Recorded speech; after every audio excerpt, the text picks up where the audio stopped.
You're on CYInterview. I'm Chris Yandak. Featured columnist Jay Bilstein is with me today on CYInterview. We welcome singer, actress, and all-around entertainer Skye Dee Miles here in the Las Vegas entertainment community. She has performed at many of the city's great venues. This coming Sunday, she'll appear at Las Vegas's DW Bistro restaurant for an Easter Sunday gospel brunch at 9275 West Russell Road. You can find more information at www.dwbistro.com. Skye Dee Miles, thanks for joining us on CYInterview. It's great to have you here. How are you? Hi. I'm good. I'm good. Well, that's great to hear. So why don't you tell our listeners what we can expect from the gospel brunch this coming Sunday at DW Bistro? This Sunday you can expect a lot of love, great food, great drinks, great fellowship with family, friends, new friends. I think I pick up somebody new the last few years.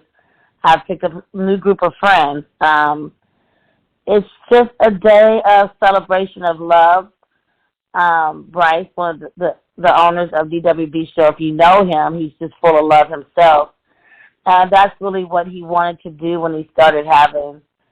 The first brunch was around his birthday. Then we did an Easter brunch last year, and then this is the third brunch this year. And he just really wanted to be able to have a day where people can enjoy one another, connect, and, you know, especially after the 2 years of the pandemic, just really find ourselves again and celebrate it through live music. Because, you know, live music was one of the biggest things hit during the pandemic. So I think that's what his message is. It's definitely one of my messages. Is just love and love through music. And so what can people expect from your performance on Sunday? Well, we have a choir. It's usually 15, 20-piece choir, local choir called Friends of Gospel, led by Sharon Scott Wilson. And then I call on my Vegas singing friends.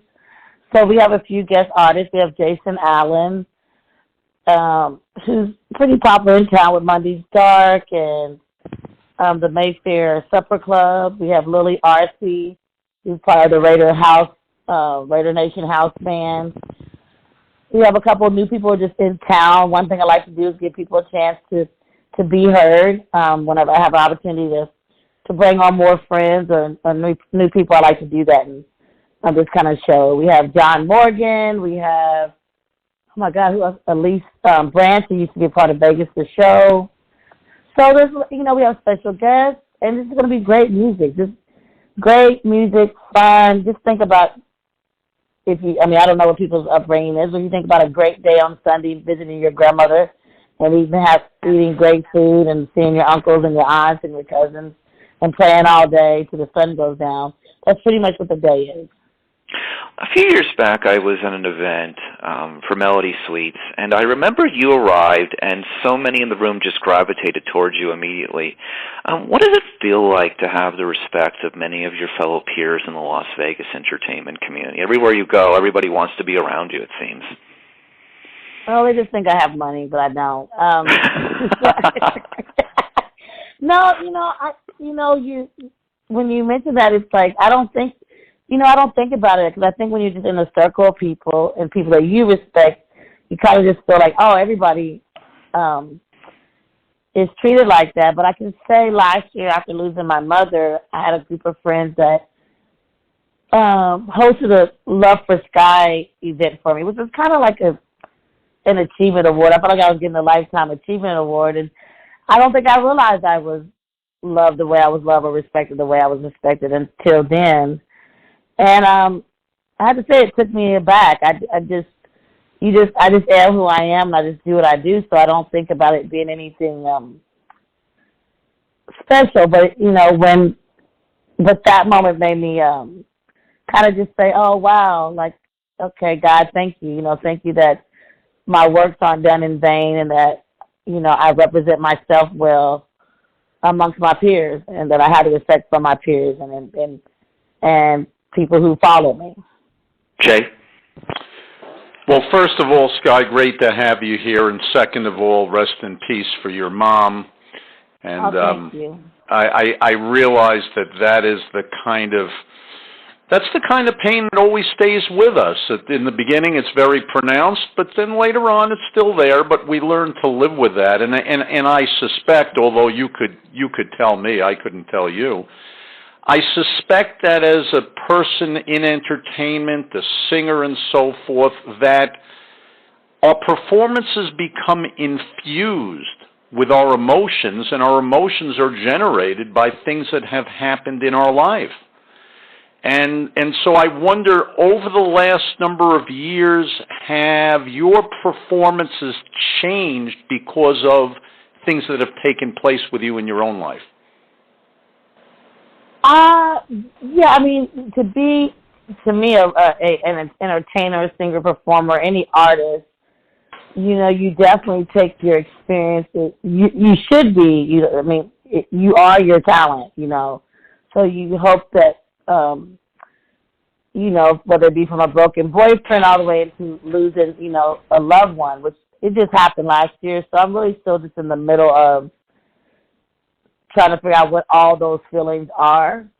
But you definitely, you take everything, from the darkest places to the most, ridiculous things that have happened in your life. That's why we can have all the different, kind of music. You can go from TikTok to, Bridge Over Troubled Water, and it all can make you feel a certain way in one day, And that's the power of music, and that's the power of the gospel brunch, the love brunch, the Easter brunch, the connected brunch.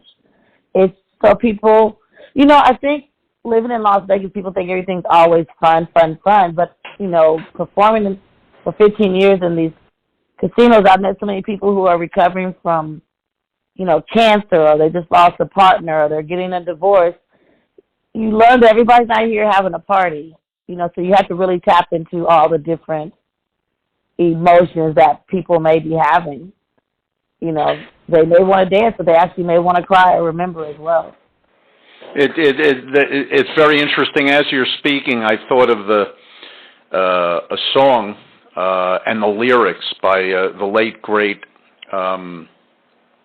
George Harrison, when he sang, "Gotta pay your dues if you want to sing the blues, and you know that it ain't easy." It ain't easy. It ain't easy. That's what's coming to me as I hear you speak, which is that ain't easy, and it resonates with me. We've been very fortunate at CYInterview to have all kinds of very, very talented people on over the years. I remember a few years ago when Chris was at the Blacks Annual Gala in Miami, and he had the opportunity to meet with the late, great Aretha Franklin, who, of course, had a gospel background and all. Would you say that gospel, for people who are more used to listening to mainstream music, is something that a lot of people would very much enjoy getting to know more about, since it has played such a fundamental role in the backgrounds of so many of our greatest singers in the United States and so many of the best song stylings? I think that people are listening to more gospel than they realize, because gospel and blues are really the roots of our American music. So it's influenced. There's a lot of influence of gospel, whether we take notice of it or not. But the actual genre of gospel, and I'll say more maybe traditional, older gospel, I think it's needed. I think it's, even with the blues, both of those forms, they connect to a soul. They connect to a place of, you have some songs that are about, okay, it makes me want to dance, but there's other music that really connects to that place that we all need to be, we all need to be shaken up sometimes. We all need to be penetrated in our emotions. And one thing I can say about the gospel brunch, the first year we did it for Bryce's birthday, the people that were not necessarily churchgoers or not necessarily people that thought they even believed in God were like, oh my God, I needed this and I didn't know I needed this. Because it's really about feeling good. It's really about releasing, having a moment to release your tears, or to laugh, or to clap your hands, or to dance. And then coming out of a pandemic, which was still really much.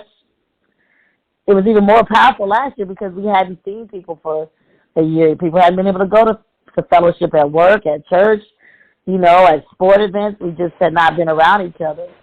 So I think we're still kind of lingering on that, and this is something that everybody can enjoy because we don't just do traditional gospel. We're going to do some Stevie Wonder. We're going to do some Aretha Franklin because those people are pretty much gospel, R&B, soulful artists. So I just try to find songs that make people feel good, whether they're quote-unquote mainstream, pop, soul, and traditional gospel. So it's something for everybody. Unbelievable. Well, you know what? In listening to you, I know why you are so highly regarded by the Las Vegas entertainment community. Oh, thank you. Your words are heartfelt, and I mean, look, I believe that is the sign of excellence for any entertainer, is whether they can reach people at their hearts, and just listening to you, really, everything you say makes a lot of sense, and it really resonates, and wish you tremendous success with you. this, and of course, continued healing on the loss of your mom. Chris? I appreciate that. Thank you.